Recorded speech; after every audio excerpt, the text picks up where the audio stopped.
Hello, welcome back. We empowered Sag and Gonna empower him again. Haruspex found nothing. Dark Knowledge found a Garden of Bones. So 1 death gem. Cool. Haruspex found nothing. 2 battles then. Ocaf moved sideways into Umbral. Took his mountain back. Can't defend against this with just PD. Same little army. Then we also stormed the Wretched Throne province. So still nothing here.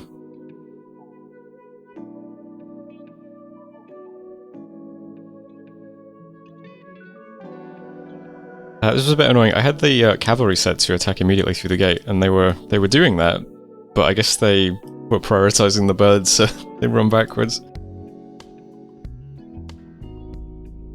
Bit unfortunate.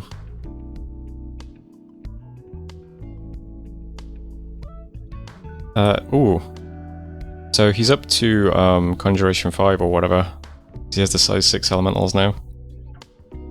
Probably worth remembering that.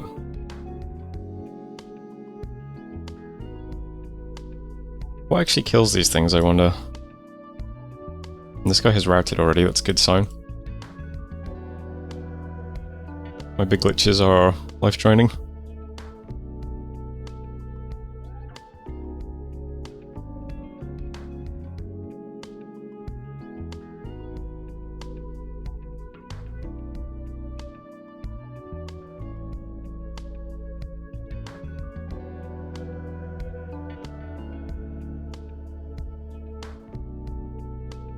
Looks like they're just getting chopped up by random junk. That's good at least.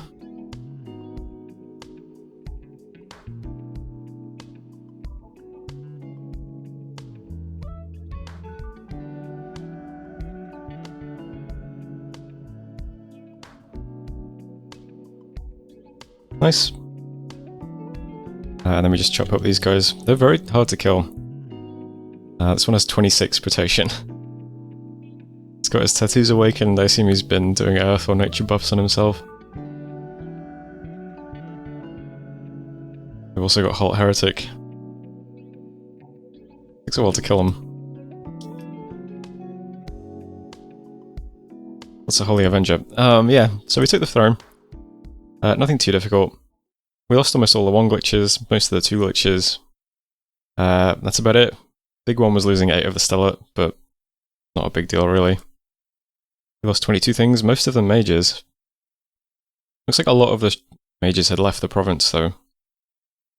He had a lot more mist for the shaman than that, right? I guess they cloud trapped out. The shame could have killed more. Events then. Provincial Transfig. We managed to end the Gaia event by preaching in our forest. Some gems in completely same plane. 300 gold in Gladewood. Lost 2 more spies on Ocaf. I'm probably going to stop trying to do this now. He's got more patrollers. And upgraded both of our forts. 4 units cured of disease. So here's how things look now. We have seen this Yomi stack take the throne and then move here and now move here. Which seems, you know... I'm going to assume I'm getting attacked by Yomi this turn. Yomi is also Ocaf's neighbour, so it seems reasonable to think he might have asked Yomi to help him. And maybe Mavoni as well. I mean, he does just have this stack sitting here waiting. Now a fort. I'm not sure. But, I'll start over here though. So, we just took the throne. It is the throne of bureaucracy. I'll start claiming it. This province is a pretty small province anyway, so losing the 100 gold, it doesn't actually matter. Nice to get the Gales, the Dominion push. Especially against Yomi. We're getting our Dominion push pretty hard over here. Having additional dom spread and some conflict bonus might help, I suppose. So my prophet's going to claim that, and then the rest of my army is just going to move straight on to really cool province and put this one under siege now. It's exactly the same army. We haven't really lost much. My big glitches can almost cast, can almost script Horde of Skeletons. They'll be able to cast it in the next battle. I'm pretty sure these big glitches can just easily walk around on their own at that point. They'll put up Soul Vortex, Personal Regen, and then just spam Horde of Skeletons. It should take out most PD provinces, I think. So that'll be pretty useful. especially if we start also getting pushed from Yomi as well. For the time being, though, that whole army is just staying as one big block. I'm a bit reluctant to solo raid the provinces around Ocaf's cap as well, because they could easily just move a stack into it. But stuff like this we'll just take with big glitches, probably raid all 3 of these, if we can. And then if we do get attacked by Yomi, we can push in from this side, which would be quite good. We do need to actually do something about his cap at some point though, so I should probably keep that in mind. So we'll push onto this fort. Hopefully it's pretty empty. I think maybe the report is inflated from having a mist feather totem, but maybe I'm wrong. We'll see what happens. I think Russ might actually get in the game. I don't think I can devote resources to taking his cap at the moment. Yeah, because this is what's happening over here. I'm claiming the throne, moving some stuff into third as, so some stuff that was here that was going to go to Russ is just going to head out and sit in this throne probably. Started recruiting a mage for every turn. Yeah. We'll do some stuff over here. But a lot of the stuff that was going to go towards Russ is now just heading back, so our 2 big glitches with all those glitches we got last turn, it's going to head to my cap. Moving out some sacreds from the cap, plus a couple of random mages. We have some stuff teleporting over, led by Amakashidon. So this fort. Also doing some rounds of reanimation in this fort. A couple of Ironmen too, just to have more chaff over here. I'm going to have to chew through like hundreds and hundreds of little tiny dudes, I think. If we fight Yomi, which sounds annoying. So yeah, so I'm just moving stuff over here. I'm also bidding on both mercenary companies in this province as well. So I put 245 on the Iron Man and 152 on Gunther Bluecraft. So we'll have a lot of stuff over here next turn. I think this is going to move into one of these mountains, right? That's what it looks like. I mean, I could be wrong. This could just be an extremely intimidating defensive posture, but I don't... It feels like this is going to march into me next turn. We'll see. You could have a lot of stealth units around here as well. I need to be careful about that too. Provincial Transfig this turn also didn't really produce any full glitches. But we're moving out another mage into that province and doing individual transfig, so usual stuff. We'll have 3 big glitches in this region, plus 2 rounds worth of provincial transfig next turn. So we've got lots of stuff over here. We'll just wait and see what Yomi actually does. The spies that were in Ocaf's cap are going to move to Yomi's cap now. And I'm recruiting some more in some places, so no recruitment here. This one's getting priests, yeah, to make sure we can bless all this stuff. My cap's doing spies. Forest of Delights is doing spies. This is probably doing water mages still, but yeah. So I'll move some spies into Yomi's cap and do the unrest thing, while we kind of set up pieces to defend against them. But yeah, next time our big glitches will be able to do Horde of Skeletons. I would like to put items on them, so I have once again going to prioritize the construction before the evocation, which is fine. I think that's all of the important stuff this turn. PD in the Wretched Throne is on 11. Gonna have to get rid of some of this unrest, unfortunately. But I think that's it for this turn. So that was turn 31. Thanks for watching, and I'll see you next turn. Hello, welcome back. Got our research done. So enchantment is 5, we can do Horde of Skeletons. Picking up a little bit of construction now. Sagan powered himself in air again, so I think he's 3 at the moment. Hee the Clown climbed the Throne of Knowledge. I think they already had knowledge at some point, right? They're just losing it and taking it back constantly. And we claim the Throne of Bureaucracy. Dark Knowledge found a Cave of Dark Rites. Pretty nice, 2 death gem per turn. We didn't find any other sites with Haruspex either. Suddenly an arrow appeared out of the sky and struck early access dating sim, the project manager, straight in the heart. He died instantly. This is one of those things that I know that I forgot, but now I know again, which is if you're fighting a nation that can cast Seeking Arrow, don't just leave your prophet alone to claim thrones that you take, because they will just instantly kill your prophet because he's outside of your dominion and he has 1 hit point. And yeah, that's what happened. Instantly lost the prophet. Not great. We then also got attacked by another arrow.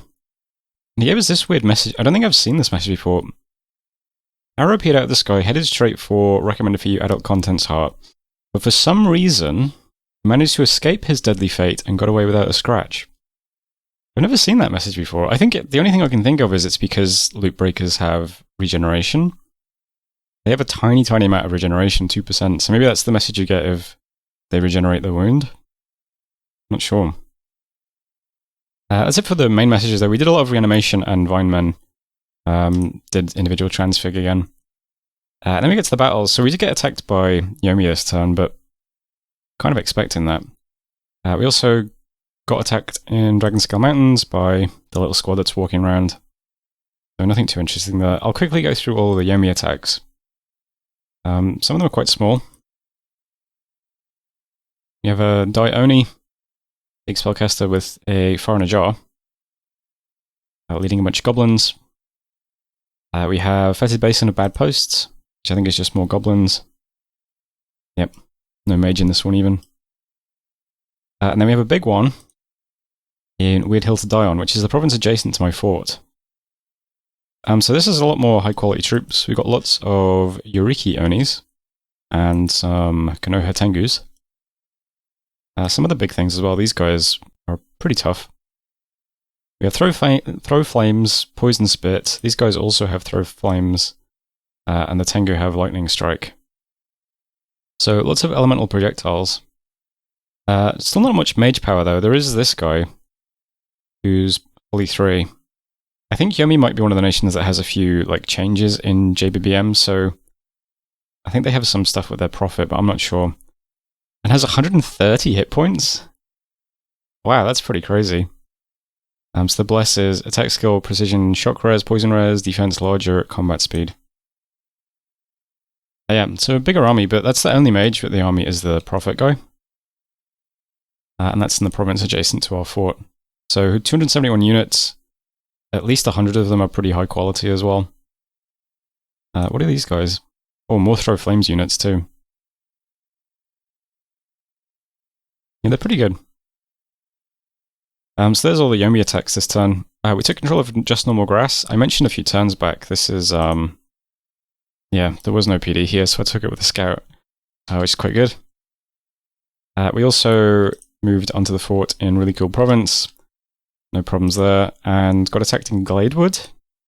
This province just sent to Mistfeather Shaman with gems, so they just drop earlies on the battle and can't really fight that.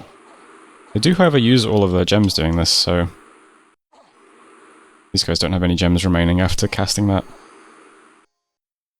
So he took this province with that, but I think those units can do anything now. They don't have any gems, so I'm just going to ignore them this turn. Events, we did individual transfig. We got 15 defense in Omfolia, which is another cool defense event. 212 gold and some boots of water walking in Szumogliika. And a bad harvest in the Mercs, unfortunately.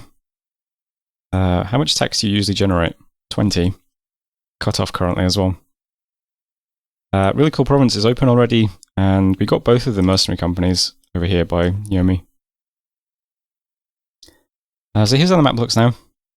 These are the 3 provinces that Yomi took. There's the big army. Over here, we took this. Ocaf took this and this. And we're currently sitting on Really Cool Province. With no profit. Which is a bit unfortunate. But oh well. So I'll start over here, because we actually have the least moves over by Ocaf now. I'm just going to storm this castle. We only have 270 siege strength here. And this fort broke open immediately, so there's barely anything inside of it. I think these units, perhaps, were the units that were inside it, and they've just moved away. So my assumption is that this fort is just empty, so the script is still broadly the same. We just have every single thing up here in a block with the mages. They're just going to spam Horde of Skeletons once they do some buffs. Astral guys will do the usual block and body ethereal and stuff. Cavalry are going to charge through the gate immediately. Got my big glitches down here doing self buffs and then life drain, and then probably they'll spam Horde of Skeletons when they go off script. Don't have a prophet now, so everything's up here with some priests, and there's one priest down here to buff the flawless glitches, so it's set up like that, but yeah, I predict that this fort is empty, so I think that's going to be fine either way. I do also have some units left behind in Wretched Throne now. They were being led by my Prophet, but, well, he's dead. This guy can lead 10 units. He's just going to do some body ethereal on them, and maybe they can take this? I don't know. Just trying to take some stuff around here with as little as possible. Use the big glitches to do that in a second, though. Although, we're basically just in his cap circle now, so it feels a bit dangerous doing that. I don't know. But for now, that's all that's happening over here. Just going to storm this and try and take this. Over here, we did a little bit of prep to defend against this squad if it went this way. So, Uncountable is the province that got a defense event putting it up to 40 PD. So 40 PD's worth of Bone Tribe, plus the stuff that's here, which is moving over, which block of archers, block of stellar, just doing some buffs and some horde of skeletons, and sending over an earth mage as well to do some little earth allies, why not? So I doubt 20 units can beat all of that. They might struggle just to do the PD, to be honest, but let's just make extra sure we can defend it, why not? Down here, can see a weird squad of Crystal Silks and Militia. Yeah, I'm not sure, maybe he can just recruit. Well, no, there's no buildings here that I can see. I don't know why this would be here. I guess this is his cap, so if he was going this way... Well, no, he can't even get through there. I'm not sure why he would have a bunch of Militia and Crystal Sorceresses here, is my issue. So I'm also going to move some stuff to Lombaria on Move and Patrol, and I'm just patrolling with every mage here. So again, lots of Horde of Skeleton spammers, some guys spamming Water Rallies, got 11 Blatherskites, and that's about it. This guy's doing lesser rallies as well. So pretty much every mage in these two forts is just move patrolling onto Lombaria. ED's 10, so we have to defend against militias and Crystal Sorceresses. We will try to do that. But I don't actually know what this army's doing, I really have no idea. Better safe than sorry though, right? You're getting attacked by one person, it's likely that you might get attacked by more. People are forming coalitions. That's what's happening down here. And up here is the big one. This army can only move onto either my fort or just into this province. And it does make you wonder, why would you move a gigantic stack here if not to go onto the fort, right? I guess you could... Well, I mean, I don't know. You just wouldn't do it, would you? You wouldn't use like 270 units to just then take this. So it seemed kind of weird. I have to assume his intention is to move it onto the fort, and so again, everything around here is just move patrolling. So these guys are all move patrol. These guys are all move patrol. This guy is move patrol with the stuff we just created last turn. And then everything currently in the fort is also patrolling this turn. So the army here looks like this. We did a bunch of reanimation rounds this turn, so we have lots of skeletons down here to sit with our flawless glitches. That gives them some dudes that can stand near them to protect them during the first few turns of battle, but they don't care about Salt Vortex, so they don't mind that these guys are buffing themselves. So that's the only reason I really summon the skeletons, but that's their use basically. We have some mundane units through the middle. We have all our PD here as well, and some mercenaries we just recruited in the front online. These guys are all just going to walk forwards. And then the more interesting stuff, which is the glitches, the stellar, and the sacred, are in these two blocks. This turn has already been submitted and rolled over, so I can't make changes at this point. If I could, I would probably move these blocks back. I'm not sure why I decided to put them so far forwards. Might be tempting fate a bit, given like the sheer number of ranged attacks in the enemy army. Might get a few mages clipped with this far forwards. I think these squares should be all the way back, but the same setup. But they're basically just in blocks to spam Horde of Skeletons. We just have a bunch of death mages all just doing Horde of Skeletons. Everyone does LE Fortitude on turn 1 for some resists, because we're up against fire, ranged attacks, and electrical shock attacks, electrical ranged attacks. But after that, it's just buffs and Horde of Skeletons. So these squares are just to pump out skeletons, basically. We want as much protection around us as we can, because there's going to be a lot of flying units flying in after the first few turns of combat, I think. And Tengus are really scary. So we've got all of our units up there in those blocks on hold and attack. This one's on hold and attack closest. Hold and attack closest, yeah. So they're all set up like that. Might be a bit rough. But we do have a lot of mages, and we've got a decent number of high quality troops as well. Plus we've got our big glitches who can do some life drain and some additional Horde of Skeletons from down below. So it's pretty simple overall, just lots and lots of mages doing skeletons, and that's about it. One exception is we do have 2 mages who have given these crystal matrices to, well, slave matrices. So we've had 2 of these so far from events, so I've turned 2 of our death mages into communion slaves, and I've made Amakeshadon cast Communion Master on turn 1. So he'll become a Communion Master and then try and do Divine Blessing, because he is an H2 mage, so with 2 slaves he should be able to cast it. And then he propagates Ellie Fortitude, Personal Regen, and then does Horde of Skeletons as well. Not sure how long his slaves are going to live for if he's doing holy spells, but yeah, we'll see if we get that off as well. That would be really useful. And additionally, we do have an air glitch as well. He's going to do Mist Form, and then Soul Vortex, and then Wind Guide. Because, you know, we've got a couple of archers, we've got some special archers, we've got some mundane archers. Giving them some additional accuracy doesn't seem like the worst thing in the world. Even the Blatherskites can throw rocks, so that's something. So I was just thinking of like what battlefield enchantments we could do, and it's the only one really that seems maybe useful, so why not slap that in the script.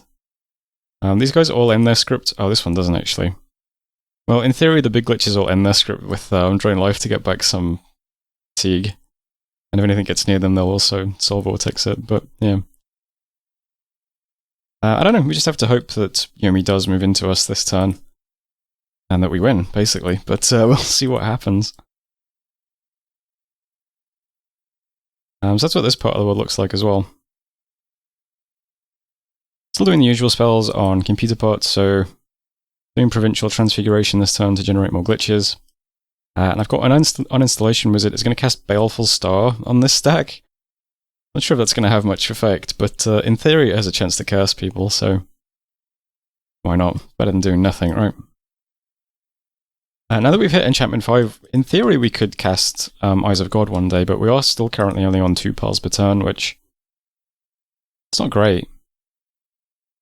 If we alchemized all of our nature gems for a bit, I guess that's at 9 more pearls per turn, but might do that. But it depends how well this goes. If this goes really well, maybe we don't have to keep pumping out glitches. We can take a few turns to alchemize some pearls and then put up Eyes of God. Might be good. If this goes poorly though, probably need to keep making as many glitches as possible. I think that's probably it for this turn though. Any other special moves? I know that I'm recruiting a lot of spies this turn. Atropizing Seg as well. So Seg is the Bone Tribe guy who we've been empowering, so he's up to A3. I'm going to Cloud Trap him to my cap, so that he's there next turn to move into computer parts. I just want him definitely in a safe province. I don't want to move him here or something in case, I don't know, something weird happens. But yeah. And you can probably see lots of planned errors as well for spies. We have a spy in Yomi's cap. He's still just waiting at the moment. There's one adjacent in Abyss. Some spies are moving away from Arverni and places like that, and all the spies from Ocaf's cap are on their way too, so we'll move a bunch of spies to Yomi and do the unrest thing. Not sure what effect that has on Yomi. I don't think they care much about unrest given the state of some of their provinces. Provinces on 126 unrest. I think these units generate unrest, right? Is that what's happening? Let's see, Weird Hill to die on. These things don't cause unrest 1, yeah, okay. They have a lot of unrest problems. I don't know, the spies are going there anyway. But that's it for this turn, I think. So, looks like Russ is recovering. You know what, good for him, I suppose. But that's it for this turn. That was turn 32. Thanks for watching, and I'll see you next time.